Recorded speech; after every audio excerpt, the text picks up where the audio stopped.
रामे हिमंत विश्व शर्मार पतन घटाब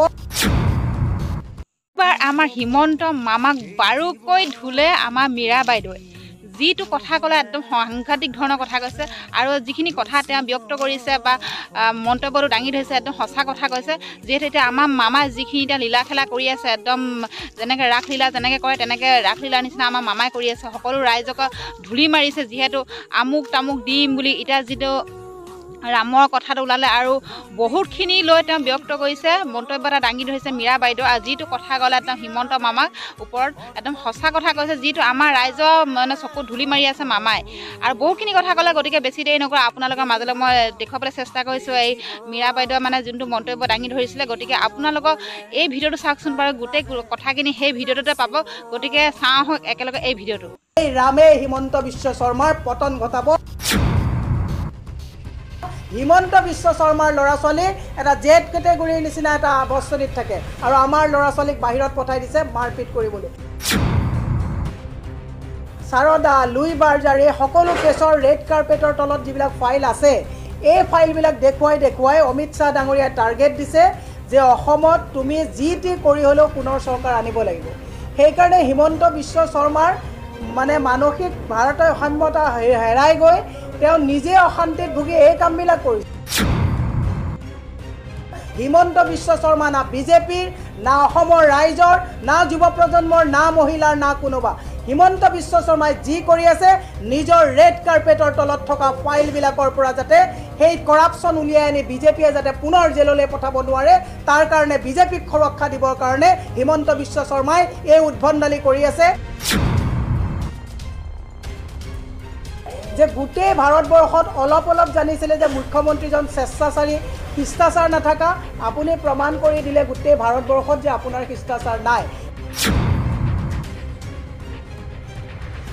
আৰু আপোনালোকক এটা কথা আমি কৈছো যে হিমন্ত বিশ্ব শৰ্মাই আসলতে ভয় খাইছে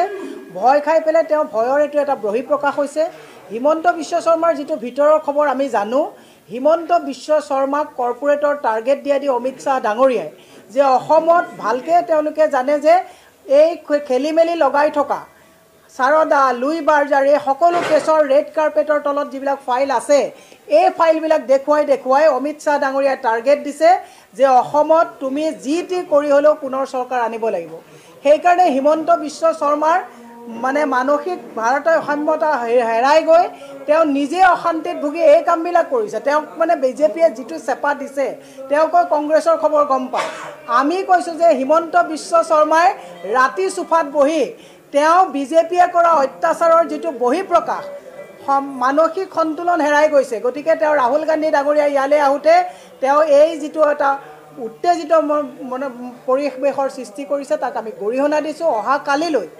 গুৱাহাটীত প্ৰৱেশ কৰিব ইউএছটিএমত ছাত্ৰ ছাত্ৰীসকলৰ লগত 8টা বজাত তেওঁ ইন্টাৰেকশন কৰিব তাৰ পিছত তেওঁ আহি কইনাধাৰা পাহাৰৰ ওচৰত খানাপুৰাত ৰখিব তাৰ পিছত পৰ্যায়ক্ৰমে বখিষ্ট হয় কাৰণ আমাক গুৱাহাটীৰ মাজেৰে প্ৰেছ ক্লাবলে যোৱাৰে ৰাস্তাটোৰ পাৰমিশন নিদিলে গতিকে এই পৰ্যায়ত গৈ তেওঁলোকে বেহাৰবাৰী হৈ এনেকে হাইৱে দি গৈ পেলাই যাত্ৰা উলাই যাব মুখ্যমন্ত্ৰী মহোদয়ক এটা কথা ক'ব বিচাৰিছো যে আপুনি এটা বস্তু প্ৰমাণ কৰি দিলে যে গোটেই ভাৰতবৰ্ষত অলপ জানিছিলে যে মুখ্যমন্ত্ৰীজন স্বেচ্ছাচাৰী শিষ্টাচাৰ নাথাকা আপুনি প্ৰমাণ কৰি দিলে গোটেই ভাৰতবৰ্ষত যে আপোনাৰ শিষ্টাচাৰ নাই কাৰণ আপুনি তেলেংগানাত যেতিয়া গৈছিলে তেলেংগানাৰ মানুহে কৈছিলে ইমান অশিষ্টাচাৰী মুখ্যমন্ত্ৰী তেলেংগানাত প্ৰৱেশ নিষেধ বুলি কৈছিলে আজি আপুনি গোটেই ভাৰতবৰ্ষৰ গোটেই কিখন ৰাজ্যত প্ৰমাণ কৰি দিলে যে শিষ্টাচাৰবিহীন এজন মুখ্যমন্ত্ৰী যি গণতান্ত্ৰিক যেটো প্ৰমূল্যবোধৰ প্ৰক্ৰিয়াটোক নস্বাত কৰিছে যি স্বেচ্ছাচাৰিত্বমূলে লৰা ৰজাৰ নিচিনাকে কাম চলাব বিচাৰিছে মই প্ৰত্যেকজন অসমৰ স্বাভিমানী ৰাইজক অভিভাৱকক হাতজোৰ কৰি আহ্বান জনাইছো যে তেওঁ লৰা ছোৱালীক ৰাজআতিথ্যৰে আভিজাত্যৰে তেওঁলোকে নিৰাপত্তাৰ বেষ্টনীত ৰাখি আমাৰ দৰে সাধাৰণ মানুহৰ লৰা ছোৱালীৰ হাতত জয় শ্ৰীৰাম কৈ পেলাই যে চাবুক ধৰাই দি পেলাই লৰা ছোৱালীক উত্তেজনামূলক এটা উচতনিমূলক পৰ্যায়লৈ লৈ গৈছে তাক মই অভিভাৱকসকলক কৈছো যে আপোনাৰ লৰা ছোৱালীৰ ওপৰত চকু ৰাখাটো আপোনালোকে মানে এটা ব্যৱস্থা ৰাখক হিমন্ত বিশ্ব শৰ্মাৰ লৰা ছোৱালী এটা জেড কেটেগৰীৰ নিচিনা এটা অৱস্থিত থাকে আৰু আমাৰ লৰা ছোৱালীক বাহিৰত পঠাই দিছে মাৰপিট কৰিবলৈ কালি ভূপেন বৰা ডাঙৰীয়াৰ লগত যি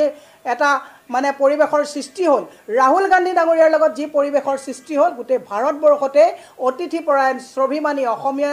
ভুলণ্ঠিত কৰিলে, গোটেই গৰিমাটোক নষ্ট কৰিলে। তাৰ কাৰণে মুখ্যমন্ত্ৰী মহোদয়ক আমি তেখেতক গৰিহণা দিছোঁ। মুখ্যমন্ত্ৰীজন একচুৱেলি তেওঁ ভাবিছে যে এইটো বিজেপিৰ মুখ্যমন্ত্ৰী। মই শেষত এটা কথা ক'ব বিচাৰিছোঁ, প্ৰশাসনৰ দায়িত্বত থকা, পুলিচ প্ৰশাসনৰ দায়িত্বত থকা মই মাননীয় DGP ডাঙৰীয়াক ক'ব বিচাৰিছোঁ, আপোনালোকে যে প্ৰত্যেকটো সময়তে বাছি বাছি মানুহক ধৰিব পাৰে।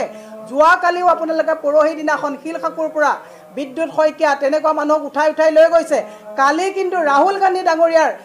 যাত্ৰাত যিটো কাম হ'ল, DGP মহোদয়ে SPক কৈ চিনাক্ত কৰাৰ পিছতো যুৱকসকলক কিয় এতিয়ালৈকে কাৰায়ত্ব কৰিব পৰা নাই, ই অত্যন্ত দুৰ্ভাগ্যজনক কথা। DGPয়ে পাহৰি যাব নালাগে যে অসমৰ প্ৰতিজন মানুহৰ কৰ কাতলৰ পইচাৰে পুলিচ প্ৰশাসনক দা দৰমহা আৰু গাড়ীৰ তেলৰলৈকে ফেচিলিটি দিয়া হয়। আপোনালোকে যদি কেৱল বিজেপিৰ হৈ কাম কৰে তেতিয়াহ'লে ভৱিষ্যত দিনত ই সকলোৰে কাৰণে অশনি সংকট হ'ব। আৰু মই শেষত সকলোকে কৈছোঁ, হিমন্ত বিশ্ব শৰ্মা না বিজেপিৰ, না অসমৰ ৰাইজৰ, না যুৱ প্ৰজন্মৰ, না মহিলাৰ, না কোনোবা। হিমন্ত বিশ্ব শৰ্মাই যি কৰি আছে, নিজৰ ৰেড কাৰ্পেটৰ তলত থকা ফাইলবিলাকৰ পৰা যাতে সেই কৰাপশ্যন উলিয়াই আনি বিজেপিয়ে যাতে পুনৰ জেললৈ পঠাব নোৱাৰে, তাৰ কাৰণে বিজেপিক সুৰক্ষা দিবৰ কাৰণে হিমন্ত বিশ্ব শৰ্মাই এই উদ্ভণ্ডালি কৰি আছে। মই অসমৰ ৰাইজক এটা কথা কৈছোঁ, এই আনহেল্ডি যিটো পৰিৱেশ, উত্তেজনাময় যিটো এইটো পৰিৱেশ, আপোনালোকে পাহৰি নাযাব। ইতিমধ্যে 188জন লোকক তেওঁলোকে গুলিয়াই এনকাউণ্টাৰ কৰিছে আৰু মাননীয় আদালতে অবৈধ বুলি ঘোষণা কৰিছে। বুলডজাৰ চলাই যিবিলাক ঘৰ শিলখাকুলৈকে তেওঁলোকে এভিকশ্যন কৰিছে, মাননীয় আদালতে তেওঁলোকৰ মাজত স্থগিতাদেশ ৰাখিছে। যি অন্যায় মানুহৰ মাজত হিমন্ত বিশ্ব শৰ্মাই কৰিছে, ৰাম ৰাজ্যৰ প্ৰতিষ্ঠাৰ নামত ৰামৰ নাম লৈ য'ত লাঠি লগাই উদ্ভণ্ডালিৰ সৃষ্টি কৰিছে,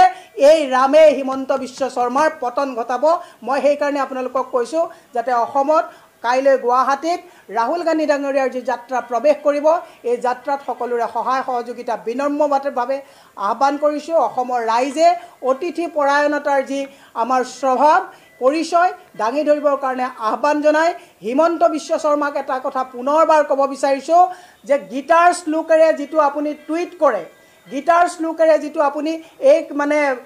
মানুহক জ্ঞান দিবলৈ যায়, গীতাত এনেকুৱা কোনো অভব্য শব্দ নাই। যি শব্দৰে কালি আপুনি হীৰেণ গোহাঁই ডাঙৰীয়াক বাৰে প্ৰতি সেনেকুৱা কথা কৈ পেলাই আপুনি উচ্চাৰণ কৰি যুৱ প্ৰজন্মক উত্তেজনাময় পৰিৱেশলৈ লৈ গৈছে,